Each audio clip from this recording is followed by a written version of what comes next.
Sir ఇంకా next 6 మంత్స్‌లో Hyderabad real estate అనేది పెరగబోతుంది. అండ్ ఇప్పుడు ఏదైతే ఎలక్షన్ ముందో, ఎలక్షన్ తర్వాత ఏదైతే లిక్విడిటీ అంత లేదో అండ్ ఇప్పుడు కొంచెం సెటిల్ అవుతుందని చెప్పుకోవచ్చు. నెక్స్ట్ 6 మంత్స్‌లో హైదరాబాద్ రియల్ ఎస్టేట్ అనేది పెరగబోతుందా? మళ్ళీ అలాగే లెవెల్ స్టాండర్డ్ అవ్వబోతుందా? రియల్ ఎస్టేట్ ఎప్పుడు ఇంతవరకు తగ్గలేదండి. గత 10 నెలల్లో ఏ బిల్డర్ తగ్గించాడో నాకు ఒక మాట చెప్పండి మీరు. తగ్గించలేదు కాకపోతే నష్టపోయారని చెప్తున్నారు కదా! నష్టపోయినా వాళ్ళు they have that enough cushion to manage. ఎందుకంటే రేట్లు ఎప్పుడు పెరుగుతాయండి? When demand is more, supply is less. Shobhan Babu garu చెప్పారు ఆల్రెడీ. ఈ ప్రపంచంలో ఎప్పటికీ పెరిగేది పాపులేషన్, ఎప్పటికీ పెరగంది భూమి. ఎందుకంటే 50 సంవత్సరాల క్రితం భూమి విస్తీర్ణం ఎంత ఉందో ఇప్పుడు కూడా అంతే ఉంది. నెక్స్ట్ 50 సంవత్సరాల తర్వాత కూడా అంతే ఉంది. పెరుగుతుందా భూమి? కాబట్టి ఏం పెరుగుతుంది? మన తాతలందరూ 50లు, 100లు ఎకరాలు, మన ముత్తాతలు చూసుకుంటే 50, 100 ఎకరాలు కొనుక్కున్నారు. ఈ ముత్తాత అంటే గ్రాండ్ ఫాదర్‌కి ఫాదర్. మన గ్రాండ్ ఫాదర్ వచ్చేసరికి 5, 10కి వచ్చేసాయి. మనం వచ్చేసరికి గజాల్లో కొనుక్కుంటాం. ఎకరాలు తగ్గిపోయాయి. చాలా తక్కువ మంది. మన కొడుకులు వచ్చేసరికి స్క్వేర్ ఫీట్‌లో కొనుక్కుంటారు. మన మనవళ్ళు వచ్చేసరికి ఇంచుల్లో కొనుక్కుంటారు. ఇంకా మునిమనోళ్ళు వస్తే సెంటీమీటర్‌లో కొనుక్కుంటారు. అది పెరుగుతుంది. సో రియల్ ఎస్టేట్ అనేది ఎప్పటికీ తరగది. మీరు లాస్ అవ్వకుండా ఉన్న ఇన్వెస్ట్‌మెంట్ అంటే real estate. Provided you take good builder, good location, good project, good implementation, good appreciation. ఇవి ఉండాలి. లొకేషన్ సెలెక్ట్ చేసుకునేటప్పుడు చాలామందికి ఐడియా ఉండదు. ఏదో రేట్ తక్కువ వస్తుందని వెళ్ళిపోతున్నారు. అలా వెళ్ళకూడదు. Don't see the rate. నేను చాలాసార్లు చెప్పాను. చాలామంది ఏజెంట్స్‌కి నేను ట్రైనింగ్ ఇచ్చినప్పుడు చెప్తాను. ఎవరైతే హోటల్‌కి ఫ్యామిలీతో వెళ్ళి రైట్ సైడ్ ముందు చూస్తాడో వాడు సక్సెస్‌ఫుల్ అవ్వడు లైఫ్‌లో. And is not cannot enjoy a comfortable zone. హోటల్‌కి వెళ్ళి మెనూలో రైట్ సైడ్ చూడడం. లెఫ్ట్ సైడ్ చూసి ఆర్డర్ ఎంత అయిందని పే చేయాలి. మొదట్లో అందరూ అదే స్టేజ్‌లో ఉంటారు. కొద్దిగా గ్రో అయిన తర్వాత ఆ స్టేజ్‌కి వస్తారు. ఇక్కడ కూడా అంతే. మీకు అర్థమవుతుందా? సో రియల్ ఎస్టేట్ అనేది ఇట్స్ నెవర్ ఎండింగ్ సబ్జెక్ట్. రోటీ కపడా మకాలం ఒక భాగం అని చెప్పాను. ఒడిదుడుకులు అనేది గవర్నమెంట్ మారినప్పుడు, ఎలక్షన్ అయినప్పుడు, మినిస్టర్ మారినప్పుడు, సీఎం మారినప్పుడు కొద్దిగా ఉంటాయి.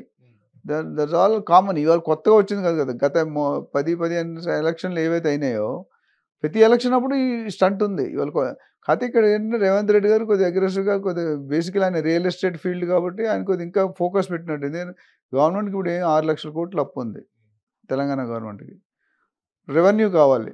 రెవెన్యూ ఎక్కడొస్తది? ఒకప్పుడు అగ్రికల్చర్‌లో బాగా వచ్చేది. తర్వాత ఫార్మా, మెడికల్, దాని తర్వాత సాఫ్ట్‌వేర్, ఐటీ, కంప్యూటర్స్. లేటెస్ట్ ఇప్పుడేంటి? ఎవడైనా బిలియనేర్, మిలియనేర్ అంటే రియల్ ఎస్టేట్. మీరు చూడండి Barack Obama, Donald Trump, Warren Buffett, KP Singh garu అందరూ కూడా రియల్ ఎస్టేట్. మీరు వాడు మిలియనేర్, బిలియనేర్ అంటే రియల్ ఎస్టేట్ బ్యాంక్ ఎక్కడో డైరెక్ట్ ఆర్ ఇండైరెక్ట్ ఉంటుంది. Pharma companies are coming to real estate. 30% of billionaires in India are from Hyderabad. గుర్తుపెట్టుకోండి. Are from Hyderabad. ఇండియాలో హైదరాబాద్ 30% ఎంత మేరకు వెళ్ళిపోయింది? 5th or 6th fastest growing city in the world. 2nd fastest growing city in the country. Cost of living is very cheap. Temperature is very good. User friendly. A language వాడైనా బతుకుతాడు. ఏ salary వాడైనా బతుకుతాడు. Food culture అన్ని రకాలు. గుజరాతీ గల్లీ అని ఉంటుంది, మార్వాడి రాజస్థానీ వేరు ఉంటుంది, భోజ్పురి వేరే ఉంటుంది.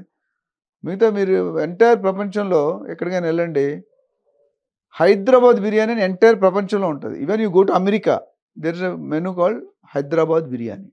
మరి అట్లా గుజరాతీ బిర్యానీ, రాజస్థాన్ బిర్యానీ ఎందుకు ఉండట్లేదు? వైజాగ్ బిర్యానీ ఎందుకు ఉండట్లేదు? That's all. Hyderabad is famous for 3, 4 things. Number 1 ఏంటి? Paradise biryani. Number 2 Karachi biscuits. Number 3 pearls. Number 4 Irani chai. Number 5 doctor Nandi Rameshwararao. ఇది హైదరాబాద్కి ఉన్న ప్రాముఖ్యత. అట్లా చాలా ఉన్నాయి. అండ్ మనకి సునామీలు, తుఫాన్లు చాలా తక్కువ అవకాశాలు. ఎందుకంటే we're already Banjara Hills, Jubilee Hills, Kavuri Hills, Nandagiri Hills చాలా ఉన్నాయి. అవును. ఇవన్నీ పెట్టుకుంటే సో రియల్ ఎస్టేట్ అనేది తాత్కాలికంగా ఉంటుంది. ఎప్పుడైనా బిజినెస్ చేసినప్పుడు ప్రాఫిట్ ఎలా చూస్తారు? ఇయర్కి చూస్తారు కానీ నెలకు చూడరు. బిజినెస్ రెవెన్యూ చూసాను ప్రాఫిట్లో 1 నెలకు చూస్తారా? 2 నెలలకు చూస్తారా? ఇయర్ మొత్తానికి చూస్తారు. ఎంత ఖర్చు అయింది, ఎంత వచ్చింది, ఎంత ప్రాఫిట్లో. ఇన్ఫ్లో ఎక్కువ ఉంది. ఇన్ఫ్లో ఎక్కువ ఉండి అవుట్ఫ్లో తక్కువ ఉంటే వాడికి ప్రాఫిట్ వస్తుంది. అవుట్ఫ్లో ఎక్కువ ఉండి ఇన్ఫ్లో తక్కువ ఉంటే ప్రాబ్లం అవుతుంది. సో రాబడి ఎంత ఉంది, అని ఖర్చు పెట్టేది ఎంత ఉంది, మిగిలింది ఎంత, మైనస్కి వెళ్తాం, ప్లస్కి వెళ్తాం, అది చూసుకోవాలి. అది ఆడిటర్ చేసే పని. ఈ సంవత్సరం నీకు ఇంత లాభం అయింది లేదా ఇంత నష్టం వచ్చిందని.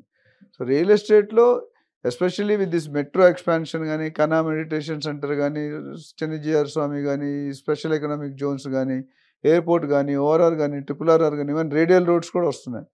ఇవన్నీ వస్తే యాక్చువల్లీ ఫోర్త్ సిటీ కానీ రేవంత్ రెడ్డి గారు చెప్పినట్టు డెవలప్ అయితే కనుక బియాండ్ న్యూయార్క్, అంటే న్యూయార్క్ అంటే మించిపోయి కట్టమని చెప్తున్నాడు ఆయన ప్లానింగ్. ఇప్పటి వరకు మీరు చూసిన హైదరాబాద్ బంజారాల్ టు వాటర్ తెల్లాపూర్ చూసారో గత 40-50 సంవత్సరాల్లో పట్టింది time. Rome is not built in one day. But ఇప్పుడు అంత టైం పట్టకపోవచ్చు. అందుకని మెగా ప్లాన్ ఏం చేశారు, అంతకుముందు 2031 HMDA ప్లాన్ ఉండేది. 2050 తెలంగాణ మెగా ప్లాన్ వేస్తున్నారు. అంటే ఒక సైడ్ కాకుండా అన్ని సైడ్లు ప్రతి పాయింట్ దగ్గర కూడా RRR ORR వచ్చిన దగ్గర you will have satellite townships, pharma clusters, industry corridors.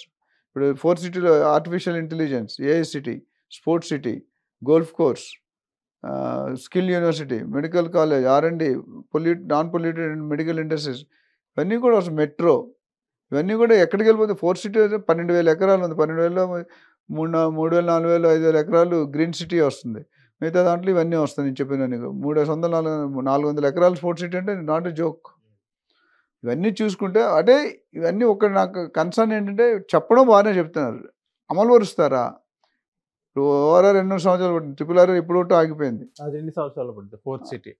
So అది ఛాలెంజ్ ఉంటుంది. ఈ గవర్నమెంట్ వచ్చిన మళ్ళీ నెక్స్ట్ గవర్నమెంట్ ఏం చేస్తుంది రూలు? అమరావతికి అందుకని ఏం చేశారు సార్, టైట్ చేశారు. ఇప్పుడు ఈసారి వచ్చిన ఎవరు క్యాపిటల్ మార్చలేరు అమరావతి. నెక్స్ట్ టైం బీజేపీ వచ్చినా జగన్ వచ్చినా, ఎందుకంటే ఫస్ట్ టైం ఆ కండిషన్ ఈసారి. ఎందుకంటే సెంట్రల్ గవర్నమెంట్ 15,000 కోట్లు దేనికి ఇచ్చారు? అమరావతిని పెట్టిచ్చారు. So now Amaravati cannot be changed. So ఆ విధంగా చూసుకుంటే ఓవరాల్గా రియల్ ఎస్టేట్లో చూసుకుంటే I don't think is any difficult. Stop temporary ఉంది. మళ్ళీ నెక్స్ట్ ఇయర్ నుండి పికప్ అవుతుంది. యాక్చువల్లీ దసరా నుండి కొద్దిగా పికప్ అవ్వచ్చు. But otherwise also it will take on because we are most cheapest. ఇప్పటికీ రేట్లు పెంచినా ఇప్పటికీ మనమే చీపెస్ట్ ఉన్నాం. హిట్ టీవీ యాప్ ని డౌన్లోడ్ చేసుకోండి. ఇందులో short news, live news, entertainment movies అన్ని అవైలబుల్ గా ఉన్నాయి. Please download hit TV app. Hit TV app ని ఫ్రీగా డౌన్లోడ్ చేసుకోండి.